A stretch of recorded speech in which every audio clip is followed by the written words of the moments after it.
Sergeant Be Safe. Have you gotten your copy of The Lab Part 2? Hello! No, I have not. Well, I understand. It did just come out, but make sure you go and grab your copy as soon as possible. The Lab Part 2 contains so many amazing people and their stories. Let's give Coach Clee a round of applause for completing another book. It was great seeing you again, Sergeant Be Safe. Make sure you let me know what you think of the book. By the way, did you see who made the cover? I finally got my copy. Make sure you guys go get yours. This book was published by One Way Publishing. Workwithclee.com is the website. Make sure you order yours while supplies last.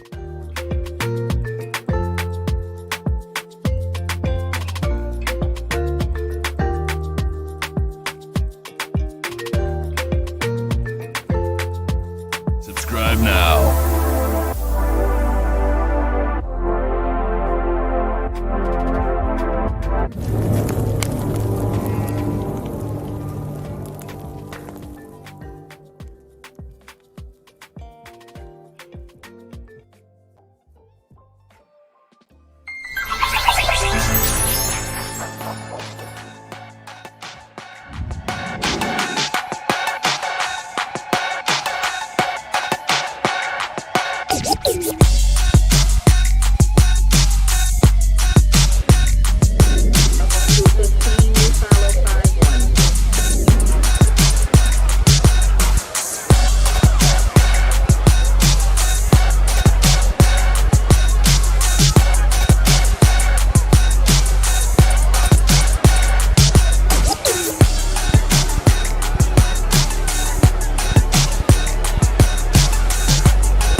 He is a son, a father, a brother, a law officer, an accomplished officer.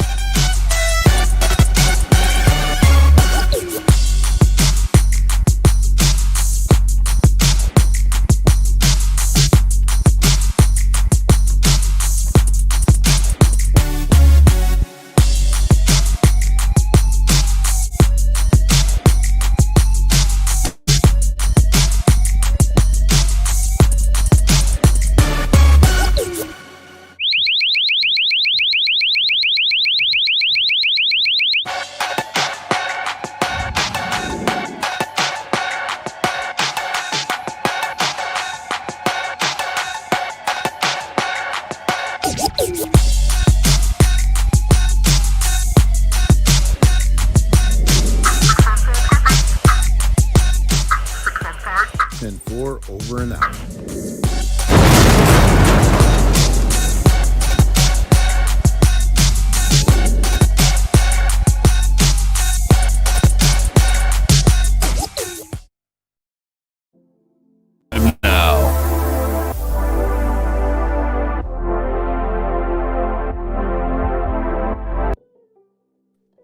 All right, ladies and gentlemen, boys and girls, thank you guys for tuning in. You are back in the lab, aka Black and Blue. You know, we've transitioned from the lab to Black and Blue almost over a year ago. You're with your motivational speaker, your empowerment coach, your author, and your favorite baker, Coach Clee, coming at you. And we have another exciting show ahead of us. You guys see the heading below us. We have Sherrie Gilbert Ramsey, and she's backstage right now. And I'm going to introduce her briefly right here, and then you guys can ask your questions. And she's definitely going to take hold of the rings that we got we have a wonderful show, question, answer, and learn a little bit about law enforcement itself in the process. Right now, she's a law enforcement officer. She's an international speaker. She's an author. She's a licensed counselor, and so on and so forth. I know she can give her title better than I can. And without further ado, we've got to give a couple shout outs to a couple sponsors. You see the links below. MG4 Tech.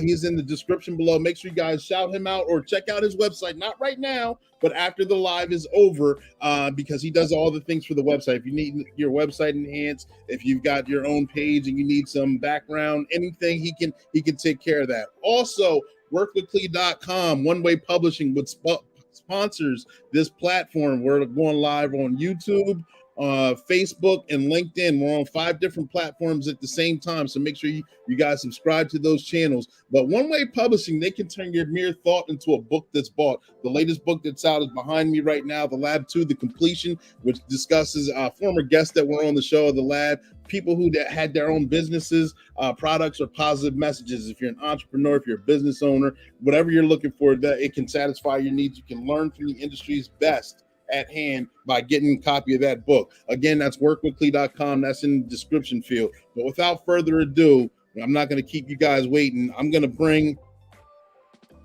Sherrie to the stage here. Sherrie, you there? I'm here. How you doing tonight? I'm good. How are you? Doing pretty good. Thank you very much. And thank you for making yourself available. I'm excited to have you on the show. Can you tell us a little bit about yourself, please? Well, my name is Sherrie Gilbert Ramsey. I am a United States Army veteran. I have worked in several aspects of law enforcement, to include Department of Corrections, as well as I work for the Department of Juvenile Justice as a regional training coordinator.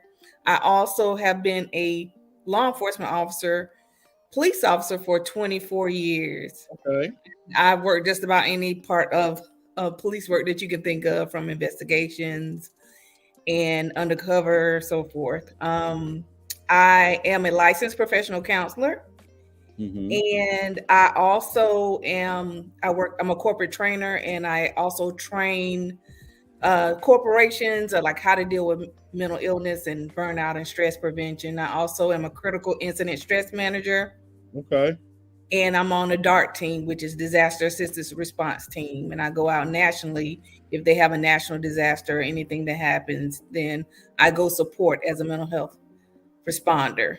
I also am corporate trainer. I train organizations, and I volunteer my time. I run a nonprofit. Okay. As well as I have 2 private practices that I run part-time in addition to my full-time law enforcement career. And I specialize in first responder mental health and trauma and relationships. Oh, wow. So, I mean, before getting all into the interview, how do you have time for anything that you need to take care of outside of everything that's on your plate? I would say I have a good work-life balance, so I know how to balance things out. Well, all right. Nice. How did you, what gave you the burning desire to actually want to get into these fields and flourish from there? Well, as many people, my personal experience is what guided me into both of my fields of mental health and law enforcement. When I was 11 years old, my father was shot by a police officer. Oh, wow. I'm sorry to hear that. He was unarmed. He did survive, but it created a lot of trauma for me. It created a lot of bitterness towards law enforcement. And I grew up in a trap house, so I dealt firsthand with mental illness in my family and generational trauma and things being passed on to me, and I wanted to do something about it. And my journey in both of my careers were part of my own healing, part of my journey in healing and stopping those generational curses, breaking those generational curses and trauma that I experienced. Gotcha, man. I can understand that can also have an adverse effect. If having bitterness toward law enforcement could make you actually hate and dispel the Boys in the Blue, but you decided to go a different way and actually to kind of, for lack of a better term, to want to change from within. You said about 24 years ago you've been doing public service. Yes, about And 24 you've done, years. and the wide array of different teams that you've been on, different aspects of law enforcement. How do you feel that you've been making an impact as far as going from patrol to undercover to the various different levels of in different aspects of law enforcement?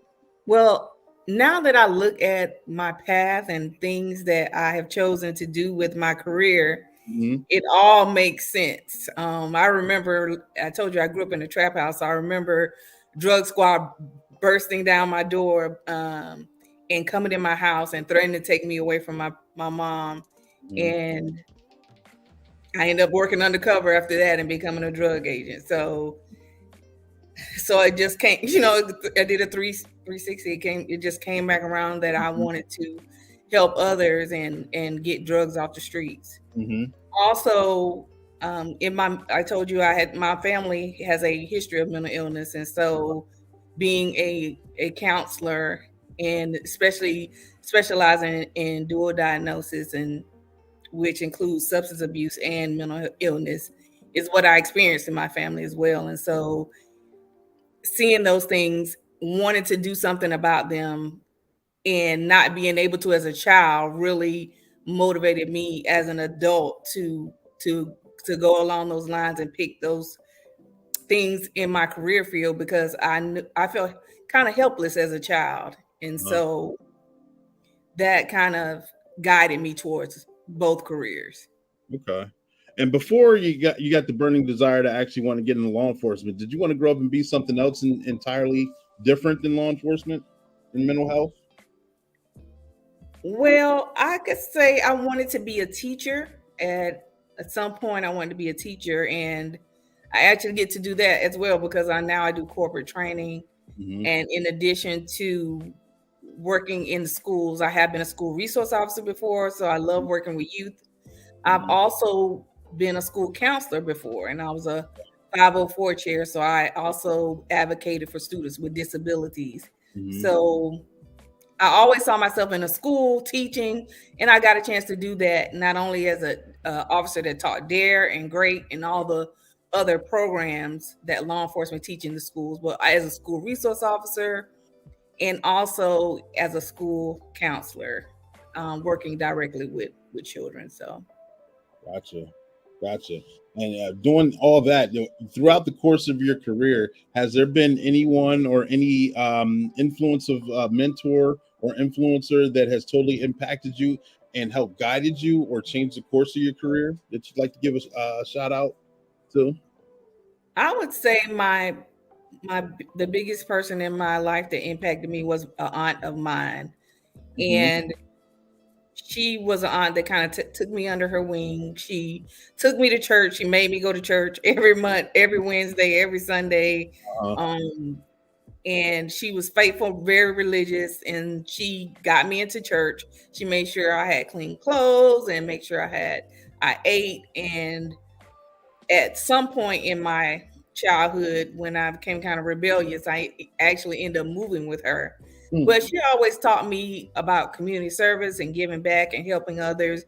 She was a pillar in her community, and she helped everyone. And so I always aspired to be like her, to have a heart like hers, and to be able to give back to my community. Also, I told you I used to be bitter at police officers. I really didn't like police officers at one time, but I met this school resource officer who actually wasn't a school resource officer. She was our DARE officer. And she was Caucasian, female, and she really impacted my life. I really thought she was a nice officer. She really changed my outlook on what I thought officers were. And she took me under her wing, and I actually ended up working with her. She ended up being my supervisor when I became a law enforcement officer. So she recently retired. So she's been in law enforcement for quite some time. Wow. So, with that being said, and having experience with having bitterness with law enforcement, what kind of advice would you give to the younger generation, people that are in high school now or younger, or people that are just starting to graduate and get out into the workforce? I know 21st century policing, and I say this all the time, law enforcement, we're cyclic. One minute we're at the top and everyone loves us, we're heroic. Most of the time we're somewhere in the middle where we're somewhat forgotten about until we're needed or until something big happens. And then usually when something big happens, we're nationally hated for what seems like a long time. What kind of advice would you give people on your aspect on both sides of the coins of law enforcement? Actually, I just had this conversation today because I taught a program in school, in Okay. a school about this same topic. But I would say treat as each person as an individual. Look at each person as an individual. And I always tell people one bad apple may spoil the bunch, but you still have to look at each person as an individual. I actually got a chance to work with the officer who shot my father. And in working with him, I thought that he was going to apologize to me about what happened, but he did not. And I explained to our younger generation that forgiveness is not for that person, but it's for you. And that sometimes true healing begins within yourself, and it's not about somebody apologizing or hearing the words "I'm sorry," but it's about making amends within yourself for what someone did to you. So I would tell people, if you've been through a traumatic experience with a law enforcement officer, you make amends with that, but treat each individual officer as an individual and get to know that person. Don't let what one person does affect your whole outlook on a group of people, because there are some good officers. There are some people who have a heart for service and serving others, and so you want to get to know those types of officers and keep those types of officers in your circle. Gotcha. And thank you for sharing that information. I know it's not easy, and it's got to be truly deep to actually have to relive and think and discuss experiences like that. I mean, that's not something that people do almost every day.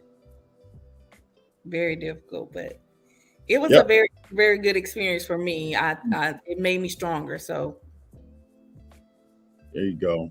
Right now, and we're going to pause for the calls. We're going to cut to a commercial, and then we're going to come back, and we're going to discuss the wide array of topic of mental health, and mental illnesses. I know a lot of people have been asking questions, and hopefully we can cover those topics. But stand by. We shall be right back.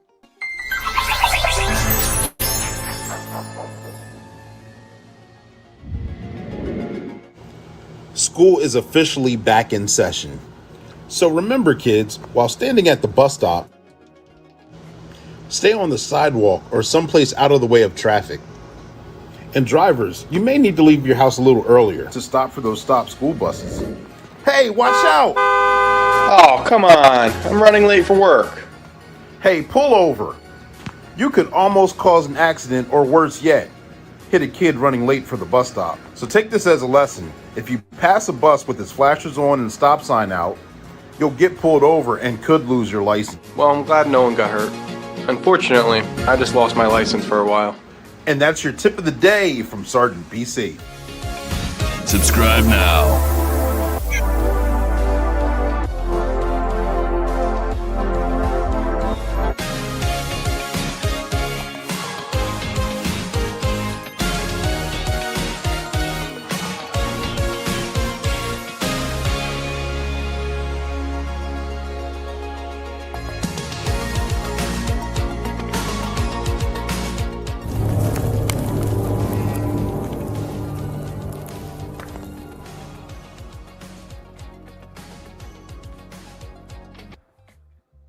And that's another cartoon skit from Sergeant Be Safe. I hope you guys are enjoying those.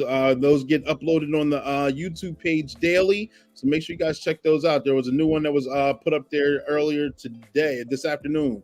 I see Jimmy Demond's on. Thank you. Oh, I forgot to say, you guys were looking for that shout out. I know some of you get on here and look what the shout out that you're looking for. Unless you comment, since we're on all these different platforms, I don't see your name. I can't see them on each different platform. So if you want that comment, put your name and where you're from in there, or ask your question, and we'll give you that shout out. But right now we are back with Sherrie Gilbert Ramsey, and we're going to discuss her experiences and her effect on the battle against mental illnesses and mental health.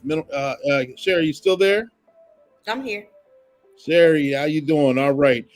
I know you discussed a wide array of areas that you're a certified counselor, professional counselor. You've done DARE. You've helped kids with mental illnesses. You've done so many different things. Can you explain to us what the difference of mental health and mental illness are, and how they affect law enforcement officers and everyday people? Well, mental health is something we all have, and our mental health is impacted by our environment, genetic factors, or sometimes just things that are happening throughout our lives. So we all have mental health, whether that mental health be good or bad.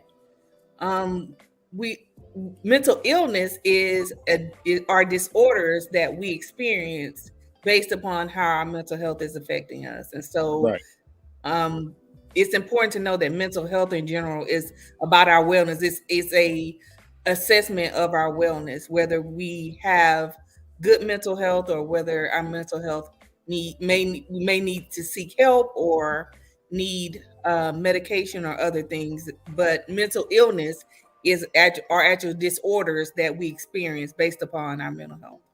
Gotcha. And I know going through the police academy and going for and being an applicant, going for jobs many years ago, we had to go get a psych eval. I know I did, but right before I went through, accepted and approved to go through the police academy. And also we get some sort of counseling or some sort of evaluation after what is considered to be, I guess, a significant amount of trauma or a traumatic incident, which to each person it can be very different. Some can deal with what could be considered a major incident very well and that not affect them, and then that same person could deal with something that would be considered very minor, and that would just ruin their world. Have you dealt with officers that had experienced traumatic incidents and how they dealt with it, and how'd you get them through that?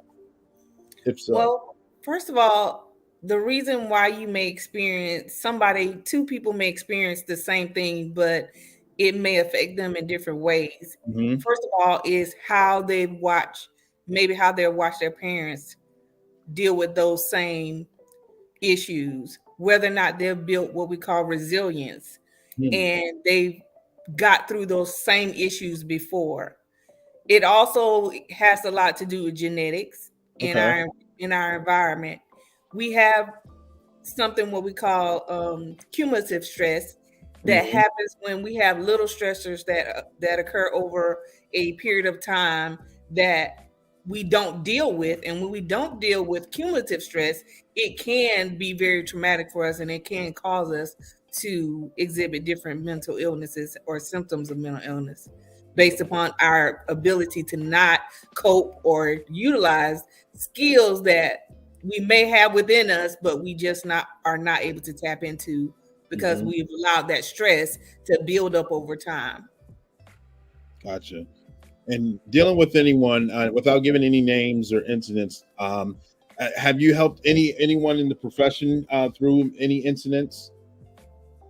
I've had a chance to help a lot of people that are in our profession deal with mental illness. I told you I specialize in first responder mental health, and it was important for me to be able to be the face of those in law enforcement or just first responders in general, because a lot of outside clinicians may not know what we deal with every day. And the different things I always say we run toward trouble instead of run away from trouble. And we don't get a chance to debrief or get a chance to take a break between calls. We may go to a traumatic call and then we are expected to just go to the next call and just be the counselor, the the superhero of the day, and we may not have dealt with what we saw at the call before. So I've helped a lot of people. I've helped people who have wanted to commit suicide, officers who wanted to commit suicide. I've helped officers who are dealing with anxiety because they have this cumulative stress, because stress over time causes different types of mental illness, such as depression, post-traumatic stress disorder.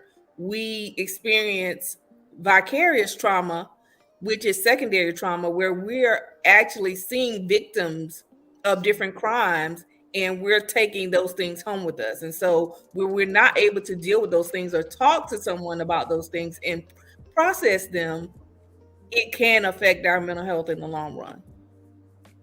And after seeing incidents like that or not being able to process that, how do you think it affects our families, whether husbands, wives, children, or friends or social settings, anything like that? Well, our families don't understand us a lot. They don't understand us a lot of times. A lot of times we repress, we hold things in, we don't discuss them with our families. We feel like they don't understand what we're going through. We're excited about a call, or we're telling them about something we went through at work and they don't want to hear it when we get home. Sometimes they don't understand that we need a break. Sometimes we don't want to talk to anybody. Sometimes we just want to be by ourselves. And we're having to come home and deal with the kids and cook and clean, or be a father or be a mother, and we haven't had that time to process things that we've dealt with, or we might have just seen a child get killed, and we may have to go home and deal with our own children. It may be triggering for us, and our families don't understand that because they're not dealing with that, or they don't have firsthand knowledge of what we deal with in our profession. Yeah, absolutely. I know that, speaking for me, I know there's many times where I got off of work and came home and just sat in the car for maybe 20 minutes to a half hour, just because I didn't know I needed to decompress. I just didn't feel like that off switch wasn't there. And so to go from a 12-hour shift and then immediately turn it off and go home and be super dad or just walk in, it was not there. And so I had to find a way to decompress and go through that, walk in the door, and still needed a couple moments where I just had to take a couple breaths and realize, all right, this is a different setting. I can't be, this isn't Officer Be Safe here. This is Clee Tillman here. Yes, and we have to find little ways like that to carve out time for ourselves. And I always tell people, when you think about self-care is not just lighting candles and bubble baths, but sometimes it's just taking that time for yourself to decompress, like sitting in the car. I do that all the time as well. I sit in the car before I go to work. I sit in the car when I get home, and I'm very reflective a lot. A lot of times I reflect on what I did during that day, how I handled things, could I have handled them differently, and I actually write them down. One of the things that I do to help me sleep at night, because a lot of first responders don't get much sleep because we have so much going on in our minds. One of the things I do is I do a brain dump, and I may get a book or a piece of paper, and I'll write down everything that I want to remember or I have to remember, so I can go to sleep. And so it's a way of getting things out on paper so I don't have to remember them. And also I do what we call reflection, and reflection is just, like I said, thinking about what happened during the day, what could you have done differently, seeing how you handle different situations, and really looking back at those things and seeing how you can do things better the next day, or even just take care of yourself better the next day. Gotcha. And so, and those are all good points, and thanks for sharing. Let me ask, and since at least COVID, have you seen a rise in depression or anxiety or mental illnesses or anything across the field with any profession or anyone? Well, especially not just first responders, but we are the mental health field profession. we're getting an uptake in people in the nursing field, people who work at hospitals, as well as teachers, everybody who has had to keep going during COVID. Those professions you think about that don't get to stop, that they still depend on to function through COVID. Those are the professions that I see an uptake in mental illness and depression and anxiety and stress. And so a lot of corporations have reached out and want workshops on stress and burnout prevention.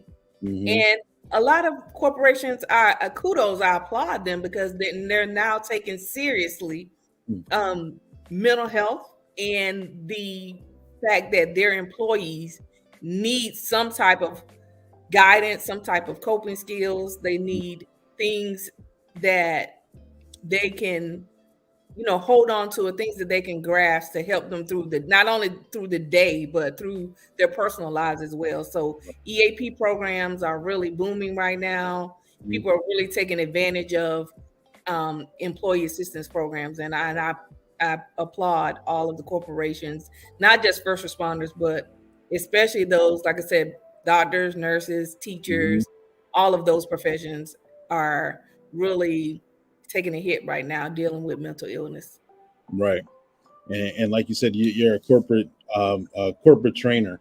If you got together in a corporate setting and had a group of individuals together, what kind of skills would you suggest to them, or what would you tell them on how to cope or get through, or how to deal with whatever situation they're dealing with? Well, I speak to a lot of, not only do I speak to the employees, but I've been dealing with a lot of leaders right now, because I think it's important that leadership knows that they have to change their mentality in order to retain employees right now. People are quitting jobs that they're making a lot of money on because they are really taking their mental health and putting it on the forefront and taking care of themselves. And if they can't find that work-life balance, or if their employers are not empathetic or understanding or providing certain things for them, they're leaving corporations and creating their own businesses and finding their own financial ways to survive. And so I tell a lot of leaders, I teach them about emotional intelligence, how to be more emotionally intelligent so they don't trigger their employees, or they're not, they maybe not showing empathy at work, or they may be just thinking about figures or productivity. But in order to get productivity, you have to take care of your corporations and your employees' wellness. And so wellness programs are really big right now. And so a lot of times we do wellness activities.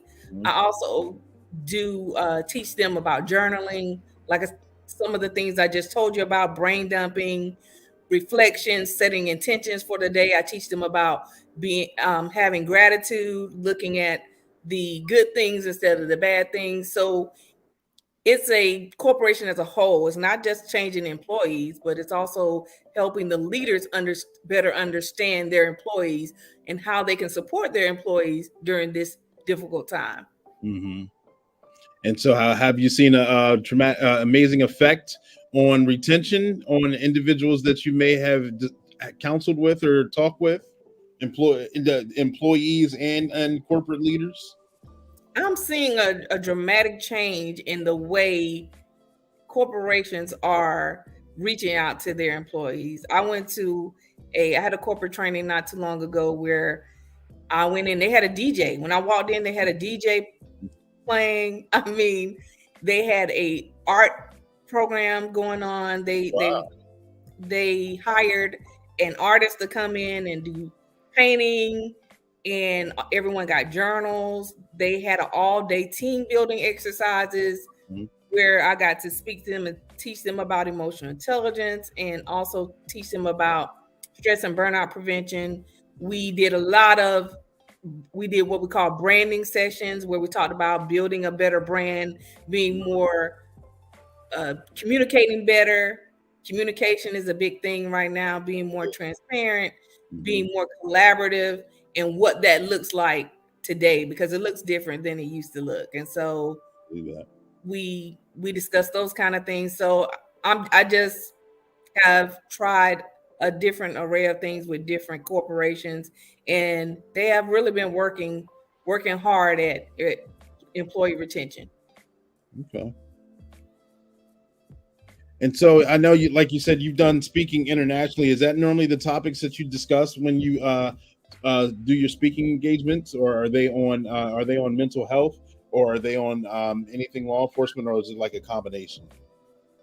Well, I've had the opportunity, because I'm in law enforcement. I am a post-certified instructor, so I do teach law enforcement officers. Also, in addition to my mental health background, I also have taught at Mandate.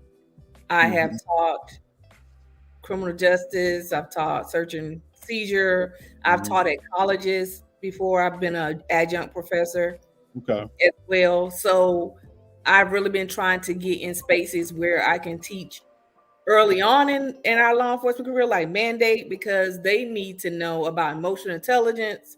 They need to know how certain things will trigger them when they go on a call, how to tap into their own mental health and figure out things that are going on with them so they can better respond to our community.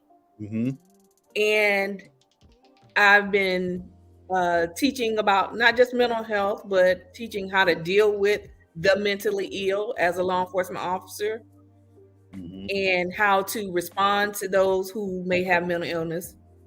But twofold, because now it's important for law enforcement to know more about themselves as well as dealing with the mental health community. So I've been teaching both sides of the coin, as you could say. Gotcha. And it's interesting, as you said. I know a lot of departments. My department has a co-responder that rides along with us, because we deal. It's being recognized more that we're dealing with more individuals that are mentally ill or could be going through a crisis in that moment as well. And having a co-responder, they can actually are. That's their field. That's what they do. They can get a hold of the make the right phone calls, getting a hold of the right people in the moment to get things streamlined. As opposed to, I remember starting out as a young officer, that mental illnesses wasn't at the forefront of what we were taught. We were taught, is it a crime or is it civil? If a crime occurred, then you deal with it this way, and that you just funnel people, either they're going to the hospital or they're going to the booking center, one way or another, and then let them sort them out. But now it's understanding, what do we have here? Is it crime? Is it civil? Is it some sort of crisis? Is it okay? Well, then there's steps involved on how to deal with these issues, and understanding what they're going through is to the best of your ability, so you can be more of a better public servant. Yes.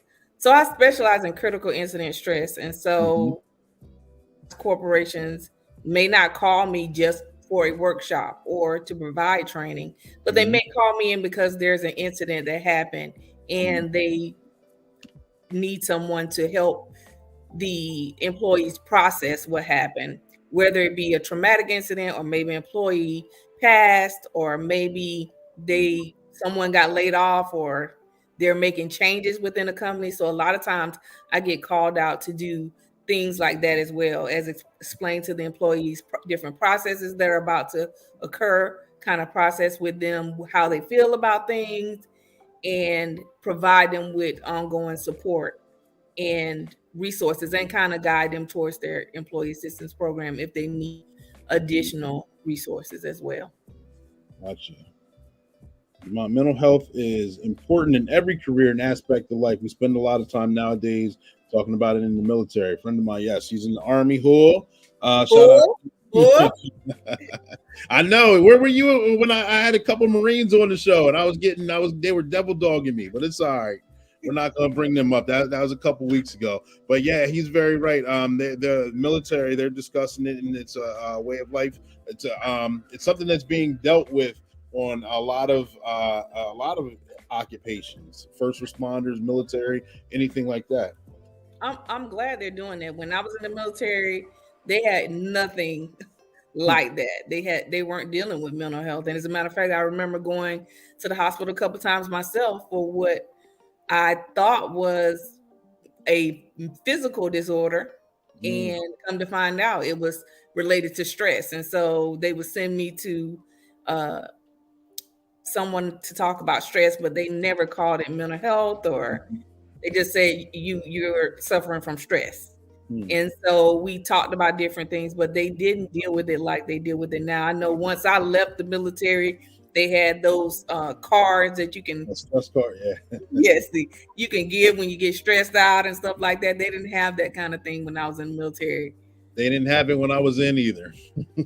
I vividly remember being in basic training, and a girl that was in my platoon, she would cut her wrists and over again, and she wanted to get out, and they held her there. I remember the one morning she cut her wrist, she was bleeding. They gave her a Band-Aid, and 5 minutes later I saw her running beside me with that Band-Aid on. Wow. So they did not even respond or provide her with any resources. As a matter of fact, she went through the whole basic training with us, and they processed her out literally right after we graduated. So wow. She was there that long. Wow. I heard a couple stories along those lines. I mean, when I was in basic, I remember I saw a guy punch through a window before, and I know that the drill sergeants came in the barracks. They escorted him out, and we didn't see him again for a few days. So I don't know what happened from there, but I know that I'm assuming that he went to medical and spoke to whoever he needed to speak to, and they made whatever decisions they needed to make at that time. But I want to jump into community policing in the 21st century. It seems like some officers I get on the show, they just say it's been the same throughout the years. Others say it's brand new. I think I can speak from my aspect, my point of view. The community policing is something that my department takes pride with. We get into the schools, we get out the cars. If it's during the summertime, we do. We get out in the neighborhoods and shoot basketballs with the kids, football. We get out into camps. We get out in recreation centers, things along those lines. How do you feel? What's your thoughts on community policing, and how do you think that we as law enforcement officers can take on the challenge to engage with the public better?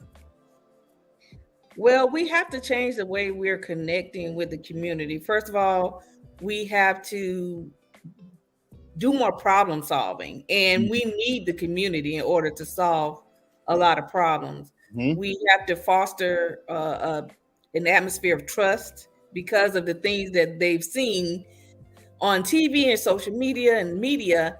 It has shined a light on law enforcement in a negative way. And so we have to do more to be more transparent, to build that trust.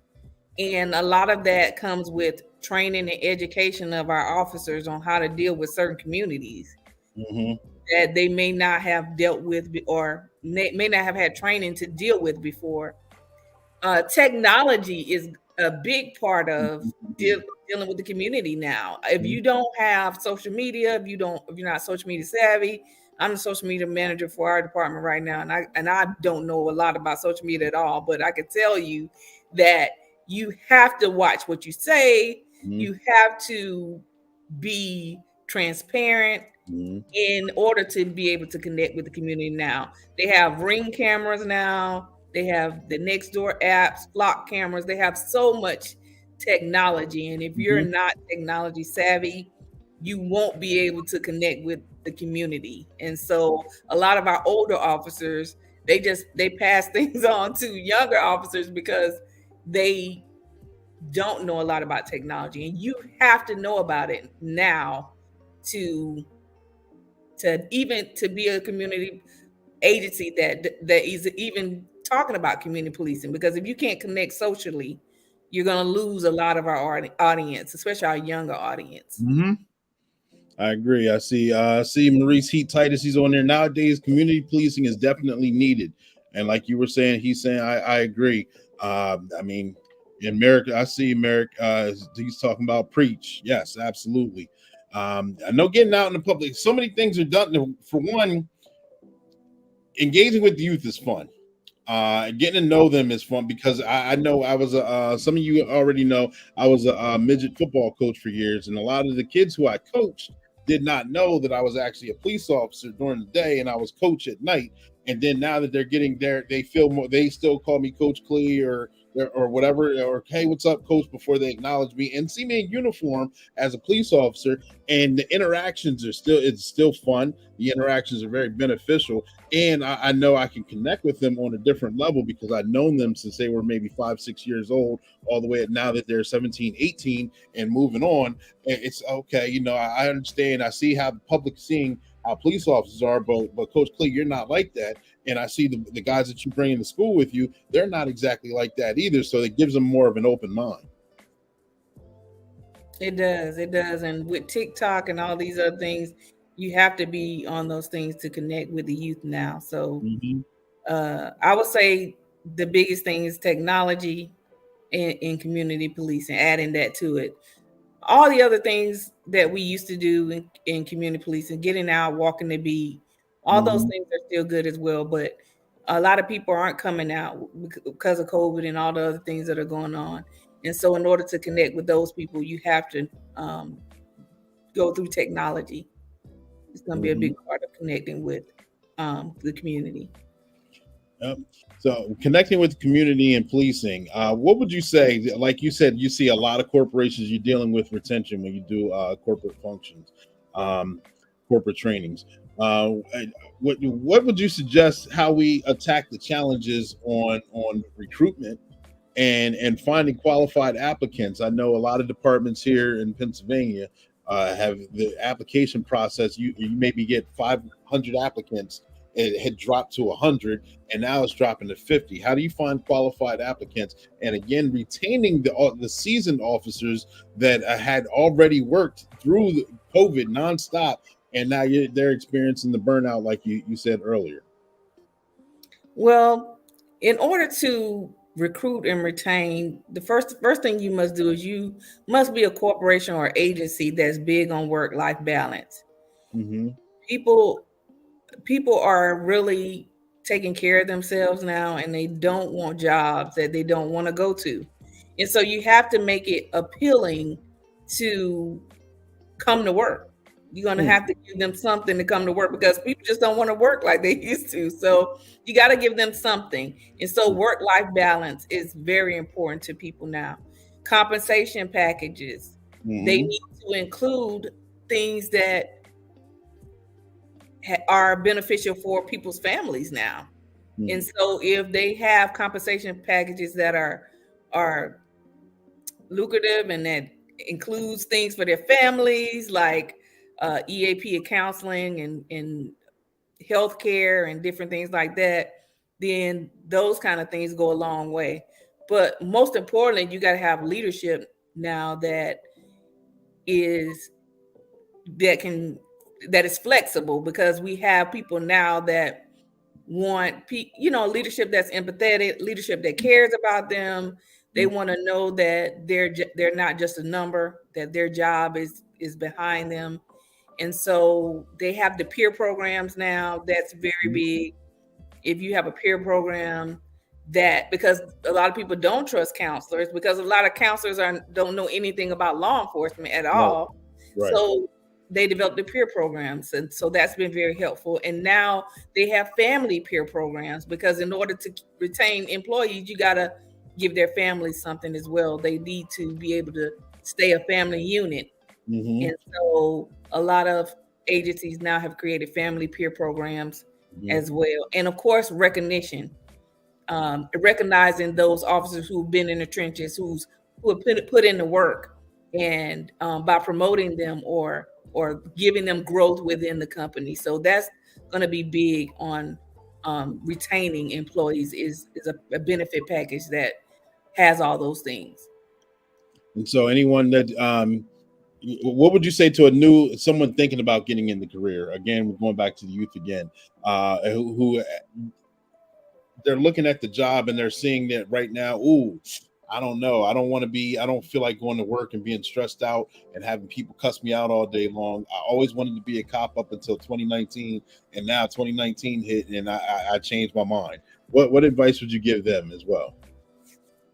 Well, for those people, I would tell them law enforcement, it used to be a noble profession where people got into it for the power, the having the authority because of the status that came with it. Well, we lost a lot of those things with everything that's happened.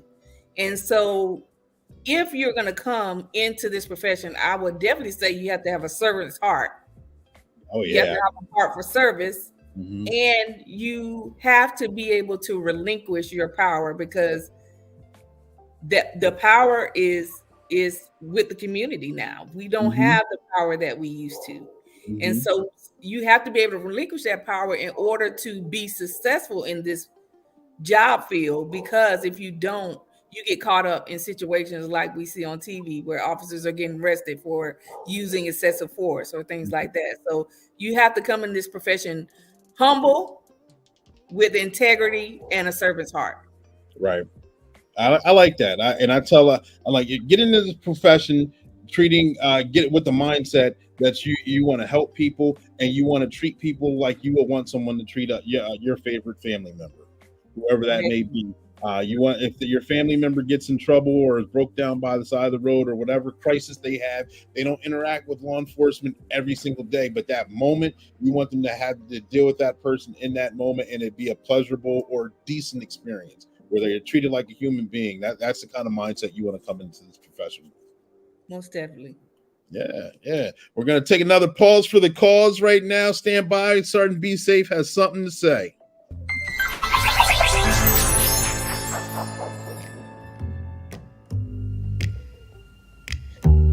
Hello, ma'am. Send me gift cards and your credit card numbers over the phone. Once Chance Wilder gets all of her information, we're going on a shopping spree.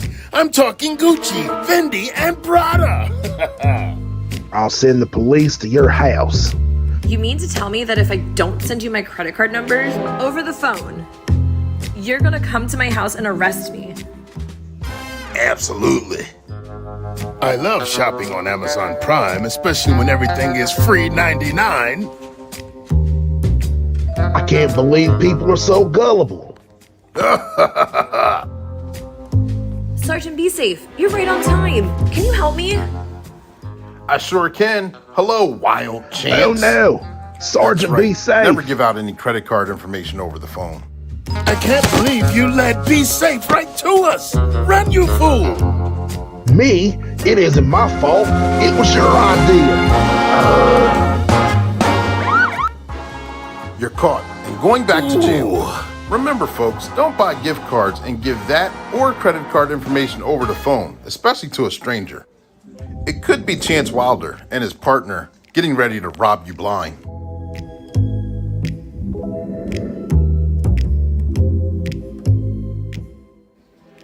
Remember, take it from me, Sergeant Be Safe, and that'll be your tip of the day to get you on your way. Subscribe now.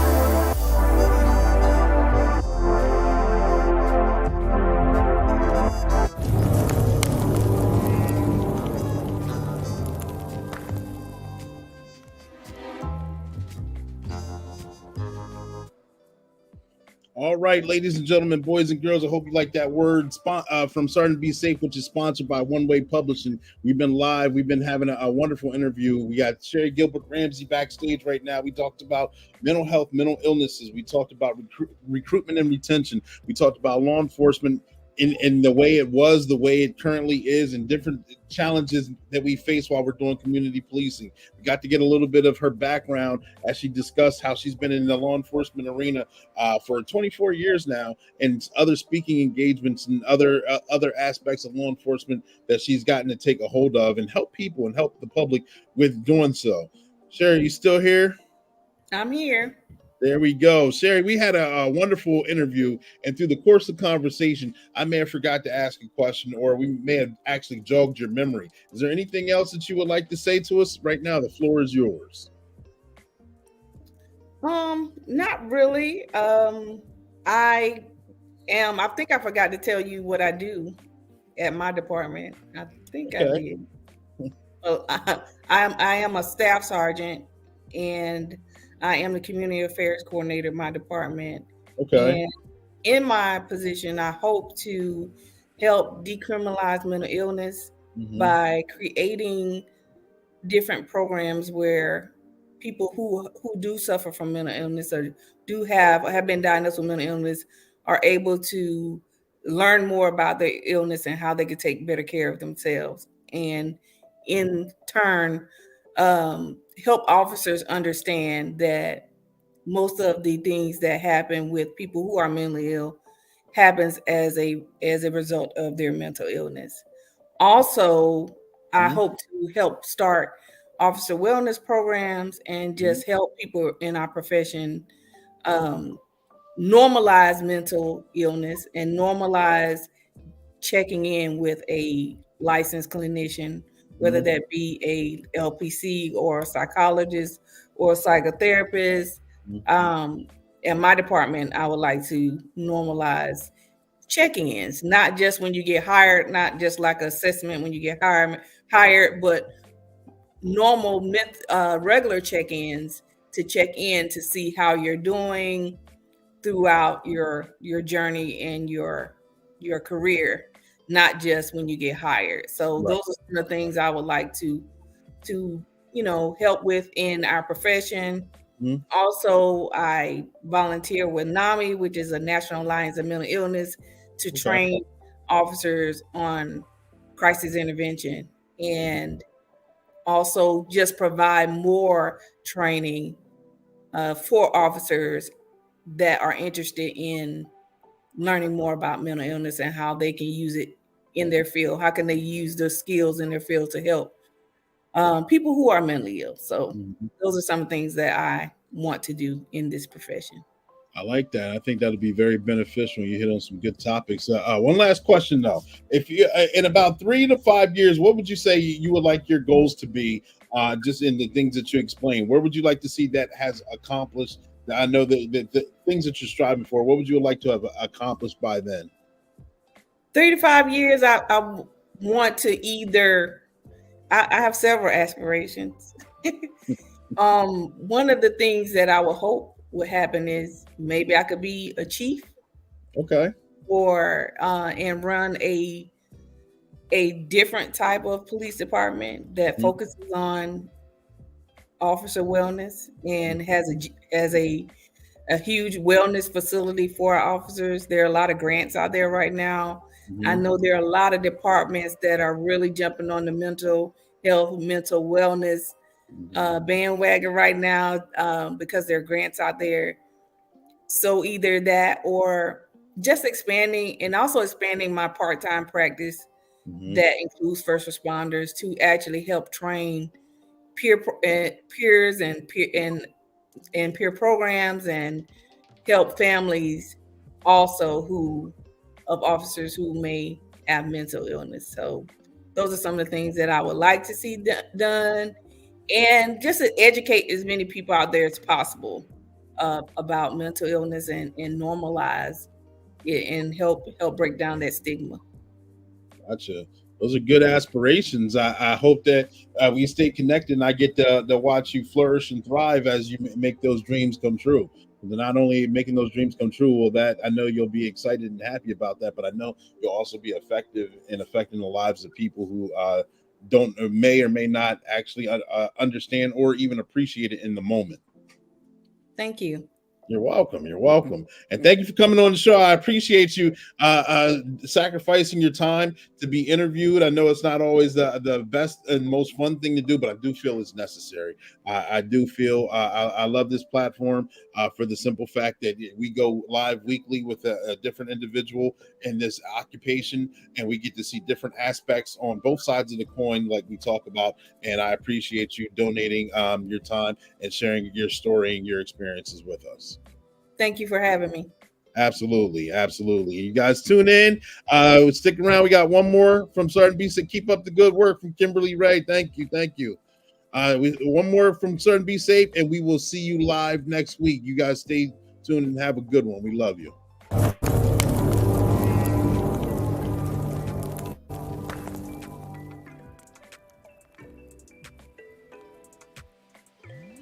Hey, who is that?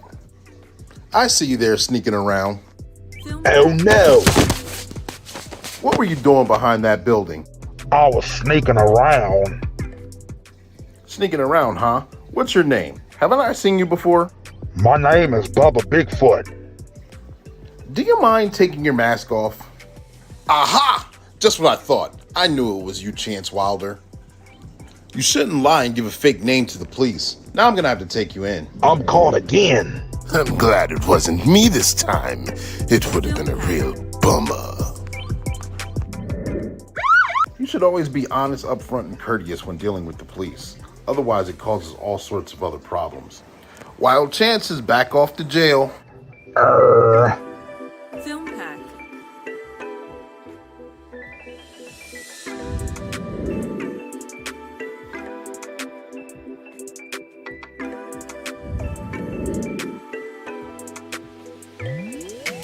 Film pack.